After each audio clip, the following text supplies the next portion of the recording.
Thanks a lot. Very happy to be here in Rome. This is actually my first Italian conference. How about that? Not, not a bad place.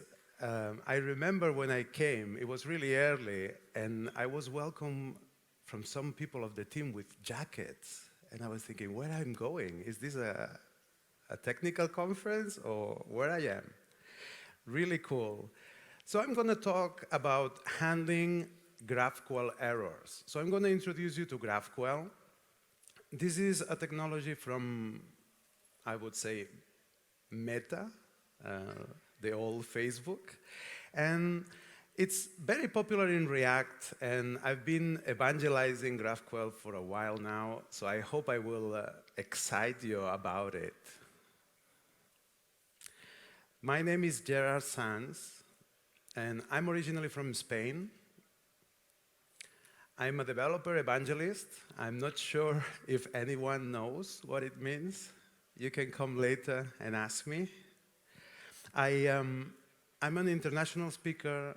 I've been doing this for a while now. You can see that I've been in a lot of places, somehow not in Italy before. But yeah, let's talk a little bit about GraphQL. So I want to give you a little intro, see if you like it.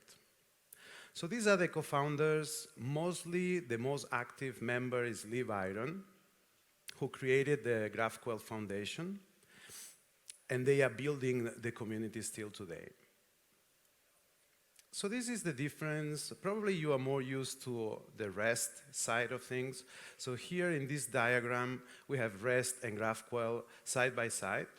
And you can see that there are some differences. So one of the things that you will realize is that REST uses different endpoints. And that can complicate things. As you can see, the business logic may access different data sources, and some of them may have a mixed logic, because they need different data from these different data sources. So here we have SQL, MongoDB, and S3. If we move into GraphQL, something happens, and we only have an endpoint. And that will give us a lot of flexibility, and usually it improves performance. Another thing that you can see here is that the business logic is much clearer.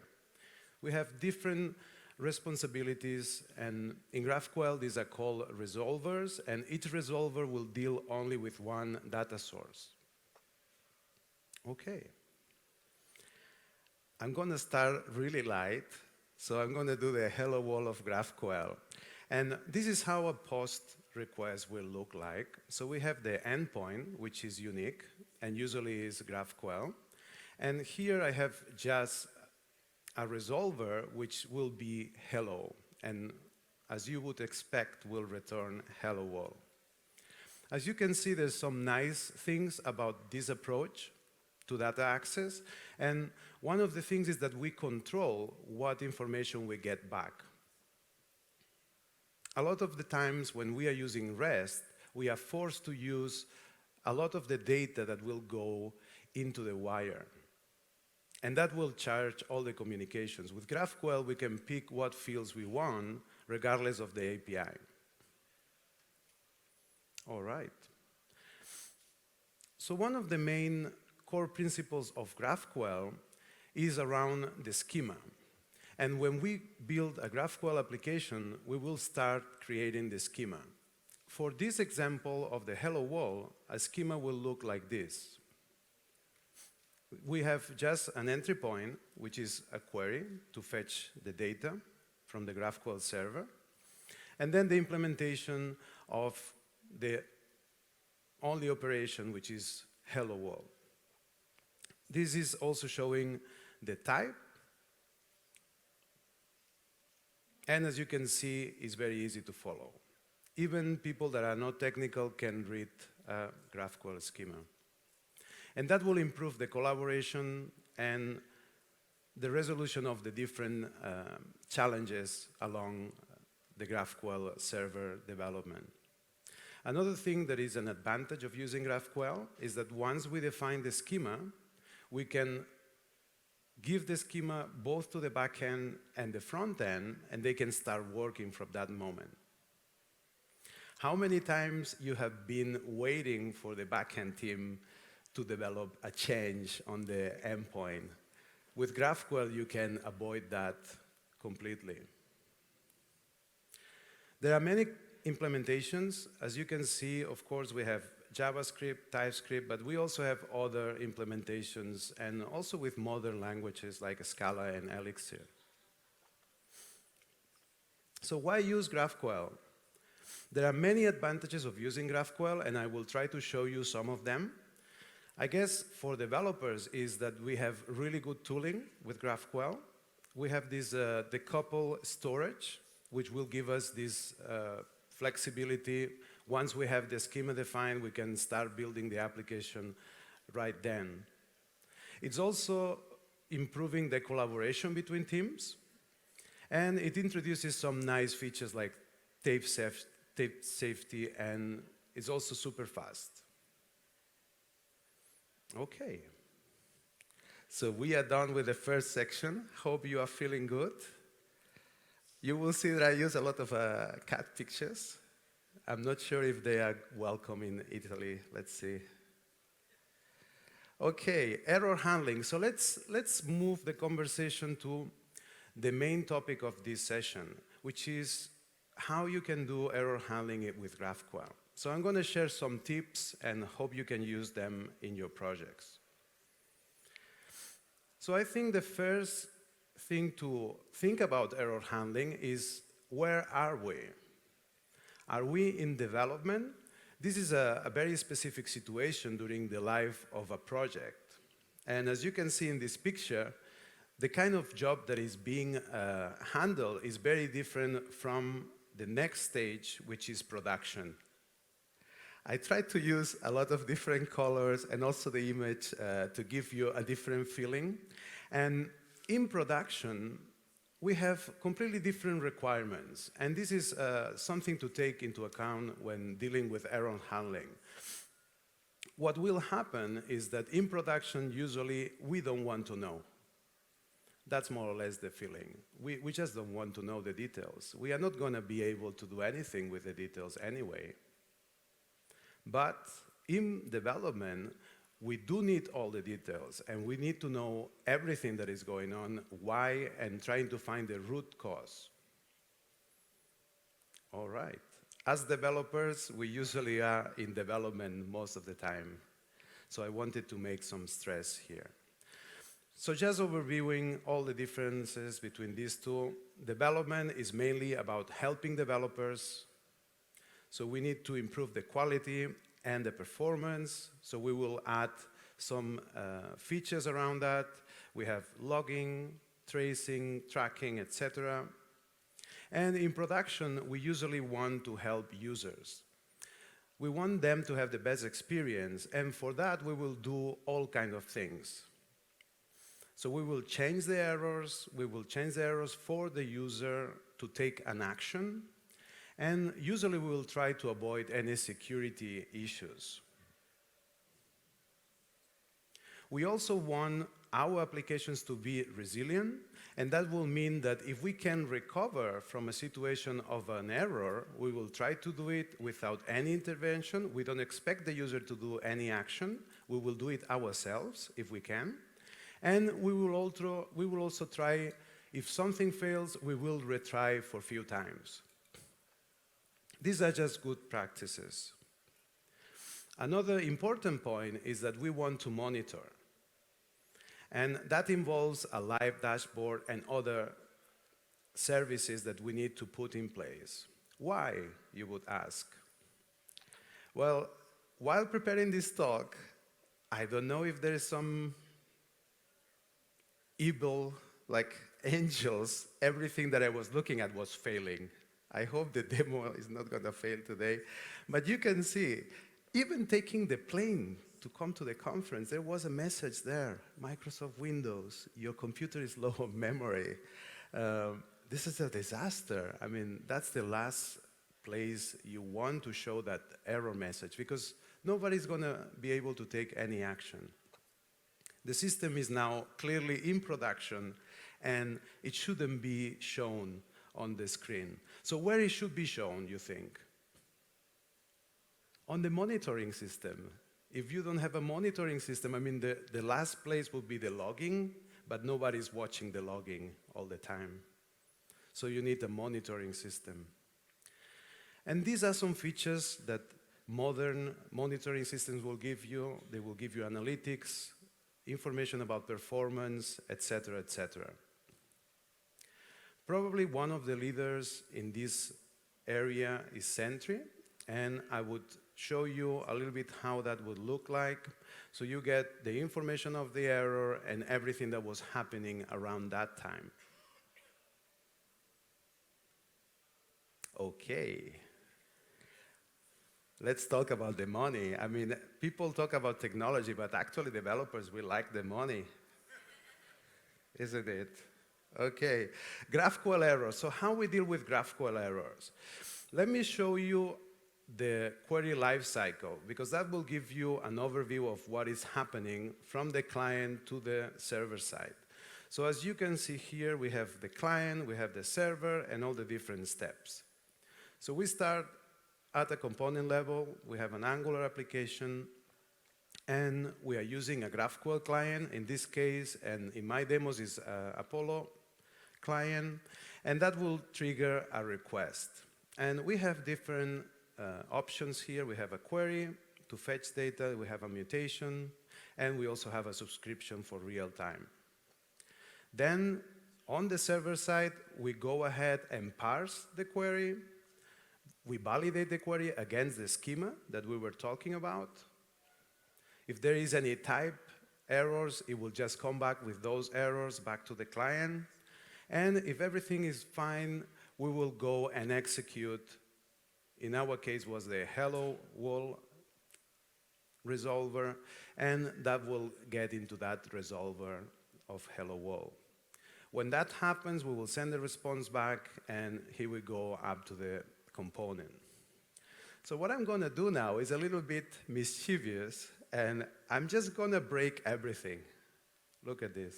Jesus, I'm just going to go and break everything and show you how you can deal with the error. That's usually the reaction I get. Don't do that, Gerard. Yes, let's do it. So GraphQL server. Maybe you haven't built a GraphQL server, but I'm going to show you that it's really easy. So it looks like this. This is the new version that was released last month from Apollo server, version 4. And it looks really simple. You have the type definitions, you have the resolvers. They look exactly like this. You just run this code, you get a server up and running. And for the schema, it's mainly the type definitions. I've shown you this code before. We only have this hello operation. And the resolver is just a function, very easy. We have some arguments. In this case, we just return hello world. So let's break it. But first, I will show you a success execution. So this is how you would call this server without any client. Easy enough. We use a post, and we have the query, the endpoint, and that will give us the result. Quite easy. The first thing that I'm going to do is I'm going to provoke a network error.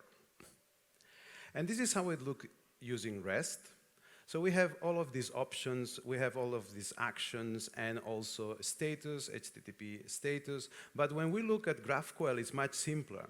We can only use get and post with the single endpoint, and we either get an internal error or we get a 200. So how I'm going to force a bad request? Well, what I'm going to remove is the body of the request, so there's no query, and that will provoke an error. And this is how we get back. We get an errors array with a bad request code, and also the stack trace. As I was explaining, in production, we don't want this, so you will find a way to change this behavior to only show maybe a message, or even in production, you will ignore that error completely. So this is how the GraphQL error looks like and all the properties. and some of the built-in errors from GraphQL server. So there's not many of them, and you can provoke them quite easily using curl, as I showed you. Oh yeah, don't do that. Yes, I did. And when I did that, I mainly provoked two types of errors, a GraphQL error or a network error. So these are the two main categories. When we move to the client, this changes a little bit. One of the Apollo client settings is the error policy. And here, I want to show you these three options. So the main one is none, which is the default. As you can see, it's completely prepared for production. It gives you no information. It gives you no UI. And then we have two options, which are mainly, one is silent to the UI, the other one is giving you the error to your component. And at the bottom, we can see the content of the response. So we have the data, the errors, and then the behavior on the UI. What we are going to implement, or I'm going to show you in this session, is how we can introduce what will be in Angular HTTP interceptors. In Apollo, they are called Apollo links. And this will follow this execution. So once we query or we run a mutation or a subscription, it will go through this process. It will go through all of the defined Apollo links, which are mostly like Angular HTTP interceptors, and it will go through this chain that can add different behaviors. So the first one I'm showing here is an error link that we can use to report or to do monitoring. Another link that we can use is this automatic retry, which will automatically retry the query or retry the mutation without us doing any changes in our code. So this is quite exciting, I would say, from the Apollo link implementation. And then, of course, we need to do the actual request. So we will have an ending HTTP link. And if you look at the implementation of HTTP interceptors in Angular, they look very much like this. So what can we do with this? And of course, when we get the response, we go back to the Apollo client. So we have different options here. The community is building all of these links. Implementation is really easy. Here are some implementations of them. And we can also mix and change the behavior of what happens after we execute one link after the other. So this is a recommended setup. And here I'm defining an HTTP link to the endpoint of GraphQL, and just showing you how we can deal with GraphQL errors and also network errors. One thing that this setup will give me is automatic retry and also automatic error handling. All right.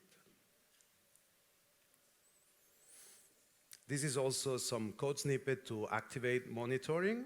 And if you look at the implementation, it's quite simple. We are using mainly two APIs, capture message and capture exception.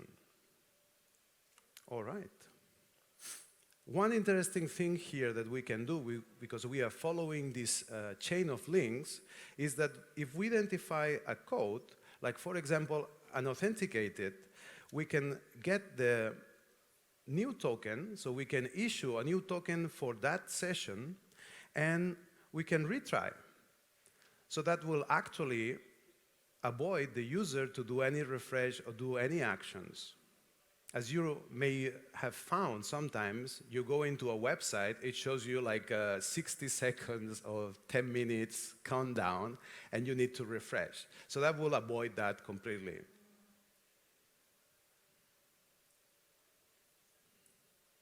All right, so this is what we have achieved, some kind of nirvana. Very good. So I have a demo prepared, and I'm just going to break everything at your side, so let's hope it works. I'm going to quickly go to the server. So these are the tooling that we are using in GraphQL. This is Apollo Studio, and I have the endpoint, which is here. It's all running online. And yeah, I have hello world. I also implemented a resolver with an error, which is always throwing an error. And this is how it looks. So when GraphQL finds an error, automatically remove the information on the data.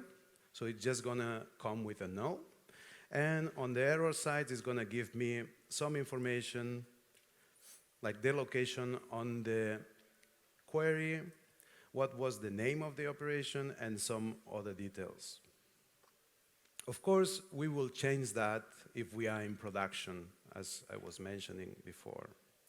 What I'm going to use is this other query, which is a little bit more interesting, and it's giving me the rates for dollars. This is a little bit compact session of GraphQL Advanced, if you've never seen this before. But you can see a little bit of the tooling, and I hope I got you excited. This is the actual implementation for this GraphQL server. As I showed you before, it's really easy. We have the type definitions and then the resolvers. I showed you already this code. For the rates, it's looking like this. I can actually use fetch and reach out to a REST endpoint and just put it together and get it back in just using JavaScript. When I want to raise an error, I just need to build a GraphQL error and send it back to the client. So let's see that in action. And I'm using the latest version of Apollo Client and also Angular, as you can see here. The code, it's very much the same I was using in Apollo Studio. So you can see it here. And what I'm going to use now is the configuration that I showed you before. So here I have an error link, retry link, and the HTTP link. So I'm going to just go offline for a moment and show you the retry, hopefully. Whoops. Right. So I'm going to go offline and show the retry, if I can. Okay, I hope you can see this. So now I'm offline. I'm going to refresh.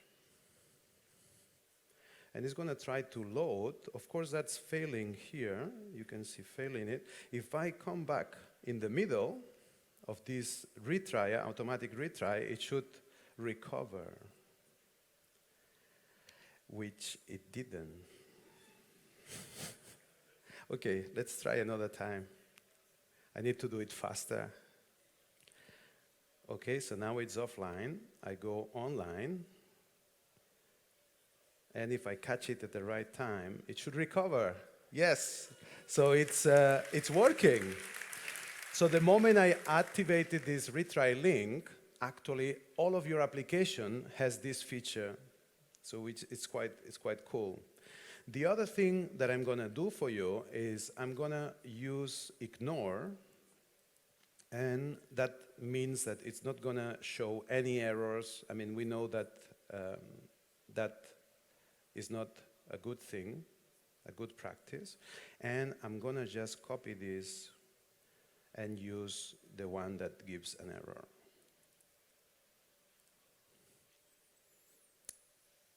So because I'm ignoring the error, I can actually execute the one that it gives me no error. And at the bottom, I don't see any errors. So I actually ignore that error, which is what we want in production, for example. If I change the setting, just want to show you the different behavior. Now I run both the one that works and the one that doesn't work. And this is the situation that I found in the airport, which I see the error, which I shouldn't be seeing. Okay, so that's more or less the end. If you want to know more, these are two projects that you should check out. These are to build GraphQL servers from scratch, and also a full implementation that you can also check here with GraphQL Elix. All right, thanks for listening.